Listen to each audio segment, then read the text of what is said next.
네, 안녕하세요. 자, 특강을 좀 해드리려고 하는데, 공모 공동정범의 이탈에 대해서, 한번 오늘 공부를 해보기로 하겠습니다. 중요한 게 뭐냐면은, 공모 공동정범은 시험에 나온다면은, 가장 중요한 게 바로 그 이탈입니다. 그 공모관계에서 이탈했을 때, 그 이탈의 어떤, 의사표시, 그죠? 이탈의 표시를, 어떻게 해야 되느냐. 우리 판례는 뭐로 보고 있냐면은 반드시 명시적일 필요는 없다 그랬어요.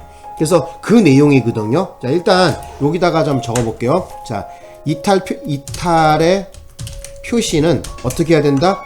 반드시 명시적일 필요는 없다. 요것이 바로 키워드다. 이렇게 좀 알아두셨으면 합니다. 그죠? 자, 이게 어떤 사건인지 또 한번 볼게요. 자, 일단 판례 번호는 어떻게 되어 있냐면요. 판례 번호는 자, 여기 보여드릴게요. 지금 하나 나와 있는 건 71도에 2277 요것도 하나 있고요. 그리고 또 하나는 85도에 2371이 있어요. 85도에 2371. 여기다 적어볼까요? 자, 85도에 2371 이 판결이 있어요. 그래서 여러분들한테 좀 강조를 좀 드리고 싶은 것은 이탈의 표시 여기 나와 있죠. 그 이탈의 표시는 반드시 명심을 아니 왜 말이 꼬이냐. 이탈의 표시는 반드시 명심을 요하지 않는다고 할 것이다 이렇게 나와 있죠. 그죠? 예. 자, 여기 한번 실제 내용을 한번 가봅시다. 자, 요 판례거든요. 그죠? 2277 판결이야. 자, 보자고. 여기 한번 보시면 광주 고등검찰청 검사장 대리검사 김진완의 상고 이유에 대하여 살피건대 소위 공모 공동정범에 있어서는 범죄 행위를 공모한 이상 그 후 그 실행행위에 직접 가담하지 아니하더라도 다른 특별한 사정이 없는 한 다른 공모자의 분담 실행한 행위에 대하여 자, 여기까지 끊고 자, 그 다음으로 넘어가 볼게. 잘렸죠, 그죠? 자, 이렇게 봐야 되겠다.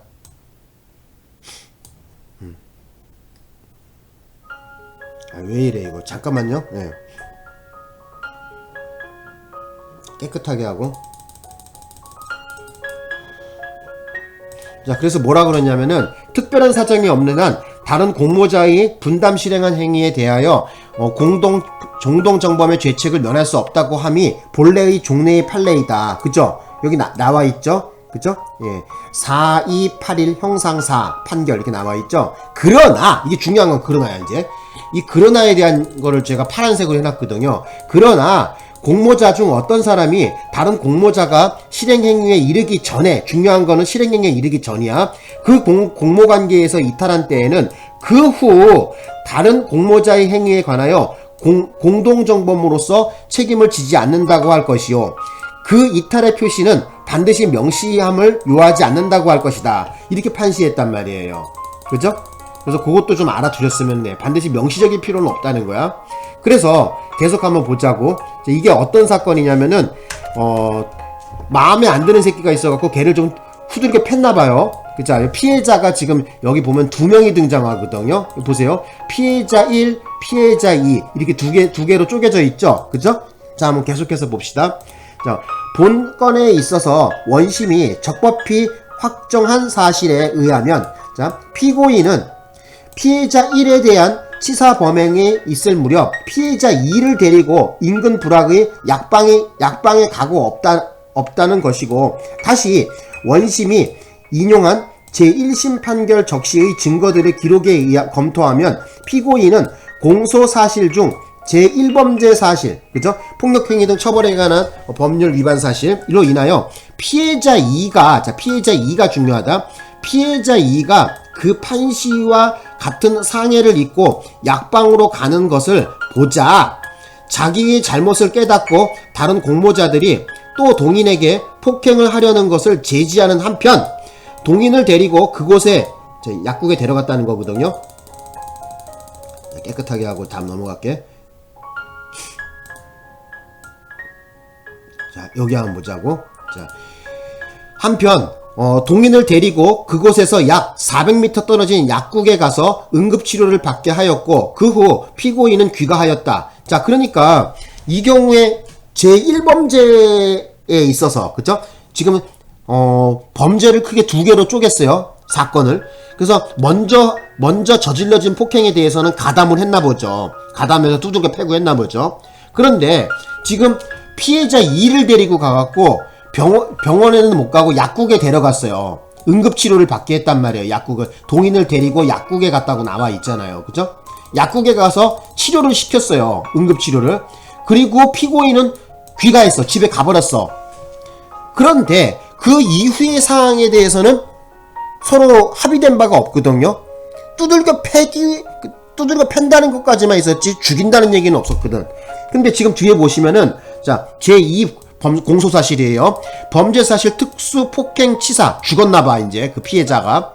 그래서 보시면은 위와 같이 피고인이 위의 약국으로 간 뒤 다른 공범자들만에 의하여 저질러졌다는 사실을 엿볼 수 있는 바 이렇게 나와있죠. 그렇다면 피고인이 공소사실 적시 제1 자, 폭력행위는 처벌에 관한 법률 위반의 범행에 가담하였다 하여도 그러니까 제1범죄에는 가담이 됐어. 폭행에는 가담이 돼 있어. 근데 지금 뒤에 나와 있는 폭행치사 죽은 거에 대한 책임을 지지 않으려고 지금 주장을 한 거겠죠. 그죠? 죽일 마음은 없었다는 거지. 거기에 대한 얘기야. 자, 요거 한번 보자고. 그 여기 보시면은 자, 계속 읽어보자고.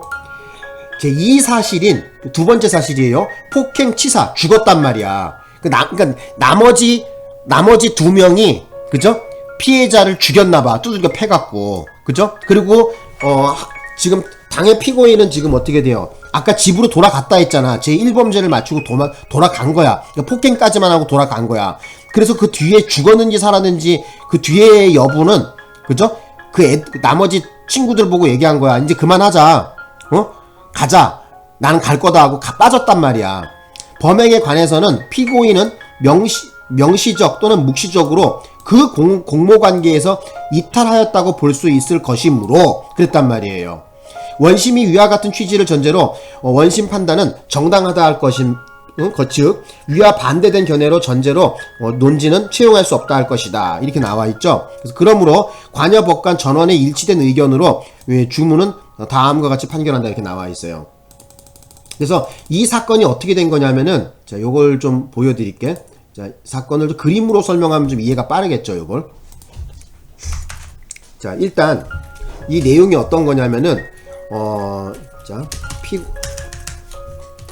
피해자부터 얘기할게요. 피해자가 몇 명이야? 자, 2명이야. 피해자 1 그리고 피해자 2야. 그죠? 피해자 1, 피해자 2야. 그리고 가해자 그러니까 피고인이겠죠. 그죠? 피고인 갑이라고 보고 또 하나는 피고인 을이라고 또 보고 또 하나는 피고인 갑을 병이니까 피고인 병이라고 봅시다. 자, 3명이 그죠? 그리고 잠깐만 그리고 제1범죄 1범죄에서는 폭행하기로 했고 그 다음에 2범죄 그래서 자 여기 한번 보자. 이 사건은 이렇게 볼 수가 있어요. 일단 피고인 갑이라는 사람, 피고인 을이라는 사람, 피고인 병이라는 사람이 3명이 지금 어떻게 돼요? 같이 공모했어. 아, 저 새끼들 건방진 새끼들 말이야. 저 한번 좀 손을 좀 봐줘야 되겠어. 그래서 이제 갑을병이 모여갖고 공모를 했어요. 해갖고 이제 뭐 그 중에서 이제 뭐 갑이라는 애가 주도를 했겠죠. 얘가 좀 나이가 많은 형이나 보죠. 그래서 주도를 해갖고 야 너희들 붙잡고 써. 각각 붙잡고 있어 이 새끼들 건방진 새끼들 붙잡아갖고 두들겨 팼단 말이에요. 그래서 피해자가 하나가 아니라 피해자가 둘이야. 그래서 피해자 1과 피해자 2가 있는데 피고인이라는 사람은 피고인 갑은 어떻게 했냐면 피해자 2를 데리고 두 번째 피해자 2를 데리고 약방에 가갖고 응급치료를 해줬다는 거예요. 네? 응급치료를 해주고 그리고 와갖고 뭐라 그랬냐면은 피고인 을과 병에게 야 우리 이제 그만하자. 저 정도 패줬으면은 정신 차렸겠지. 우리가 제대로 목적 달성했으니까 이제 그만하자 하고 범행을 만류를 했다는 거예요. 그리고 난 여기까지 하고 갈 테니까 너희들도 빨리 돌아가라 얘기했나 보죠. 그런데 이 을과 병이라는 이 두 인간이 거기서 끝내지 않고 피해자 1과 2를 갖다가 또 데리고 와갖고 어떻게 돼요? 주먹으로 패갖고 끝내 사망에 이르렀어요. 그래서 여기 보시면은 지금 제1범죄, 제2범죄로 나누어 볼 때 피고인 갑이 바로 약국에 데려간 그 타이밍을 기준으로 봤을 때 그 앞에 벌어진 것은 제1범죄 폭행이고 그 피고인 갑이 그 피해자 2를 데리고 가서 약국에 데려간 그 이후의 사안에 대해서는 제2범죄로 봅시다. 그래서 제2범죄에 가담한 것은 피고인 을과 병이거든요. 을과 병이란 말이야. 그죠? 깨끗하게 해볼게. 그래서 제2범죄에 가담되어 있는 것은 피고인 을과 병이에요. 피고인 갑이라는 애는 피고인 갑은 제2범죄에 전혀 가담이 돼 있지 않아. 아까 그 피해자 두 번째 피해자를 데리고 약국에 가갖고 치료까지 해줬다는 거야. 그리고 또 어떻게 됐어? 그 현장에 제2범죄가 일어나기 전에 그 범행 장소에서 이탈을 했단 말이에요. 그렇기 때문에 여기 나와 있는 이 판시 내용 중에서 가장 핵심이 되는 거는 뭐냐면은 자, 요 부분이 그래서 핵심이 되는 거야. 이 판례에서는. 제가 보시면 그 이탈의 의사표시는 반드시 명시임을 요하지 않는다고 할 것이다 라고 판시했단 말이야. 그래서 시험장 갔는데 공모 공동정범이 시험에 나왔다 그러면은 반드시 뭐를 찾아봐야 되냐면은 이탈의 의사표시가 명시냐 명시 아니냐 그 부분을 빨리 찾아봐. 그러면 시험 문제에서는 어떻게 나와 있냐면은 반드시 명시적이어야 한다 이렇게 써 있을 거야. 그러면 X 틀렸다고 거버리시면 돼. 되셨나? 실제가 그래서 잠깐 보여줄게 내가. 실제가 자 요거 말고 여기 있다. 이번 경찰 시험에 어떻게 나왔었냐면은 자 보여줄게. 요것도 잠깐만 보여줄게. 실제가 여기 한번 봐봐.